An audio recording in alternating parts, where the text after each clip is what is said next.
When I used to go out for pregame warm-ups with no pads on, that would be a lot of the conversation. It'd be, young guys would come over, and you wouldn't get a whole lot actually done throwing or anything, just because you're, seeing young guys and guys and it's kind of a revolving kind of meet and greet. So that's why I stay inside now until the pregame warm-ups.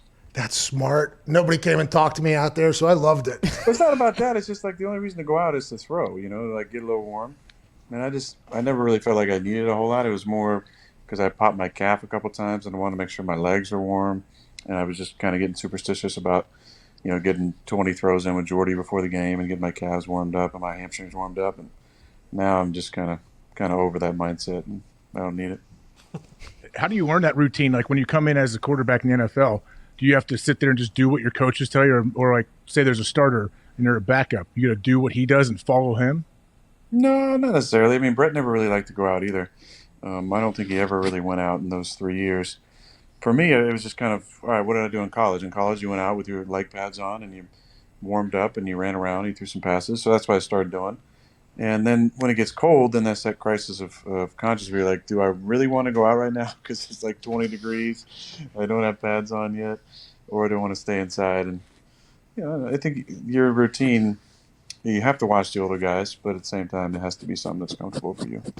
I used to go out because I wanted to feel the wind, early. I was superstitious about it. Need to see 10 turnover before I put the pads on. A little mentally weak of me now that I think about it. You need to see 10 punts turnover? I need to see 10 turnover. And they need to go, too. And I'm going in there. It's like, all right, we're going to have a good day.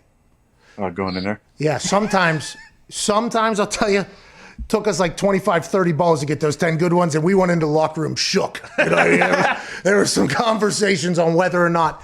Can I get to your throwing motion? Yeah. You seem to throw like a dart. Do you agree with the way you throw?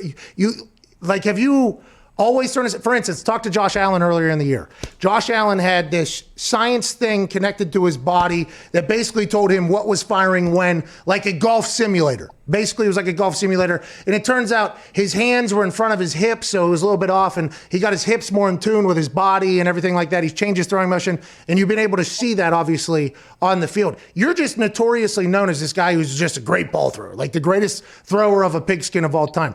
Did you ever go through all those things, or when did you do you ever change it? Are you changing it, or has it been the same ever since high school, basically?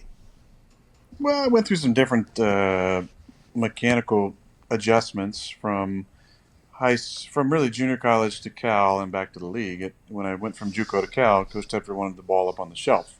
I'm sure you guys can find a picture of that quickly with that ball way up by my ear. And then naturally the next, once I got drafted after 2 years, I was like, man, I want it to be a little more comfortable, kind of back down where I held it at junior college and in high school. So I just naturally kind of moved it down, and since then, it's just about muscle memory, remembering how to throw kind of each type of throws and watching Brett and different fundamentals and trying to figure out why he was doing certain things, and then little drills that you can do to work on your balance and your hitch and your weight distribution and your rhythm and your timing and all that. But it just comes down to remembering the throws and then the kind of locking those away and being able to access those in the moment to be accurate. How much can you change as a quarterback? Remember back when Tebow was coming out of college, I believe, they're like, oh, he's working on this guru. He's going to change his throwing motion. I'm not saying Tebow specifically, but can you change your throwing motion? It's tough. It's really tough. Malcolm Gladwell talks about it takes 10,000 times doing something to become an expert of it. 10,000 throws is a lot of throws.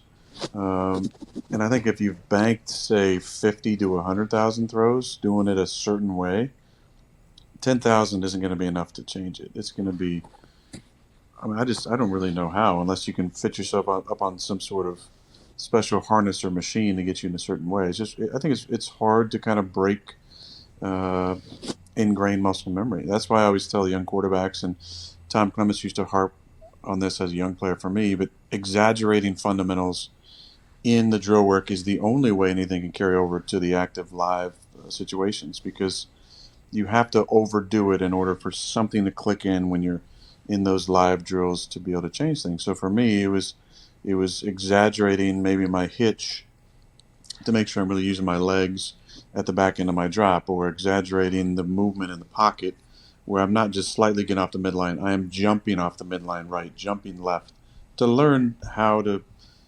incorporate the subtlest of movements into the pocket of your game.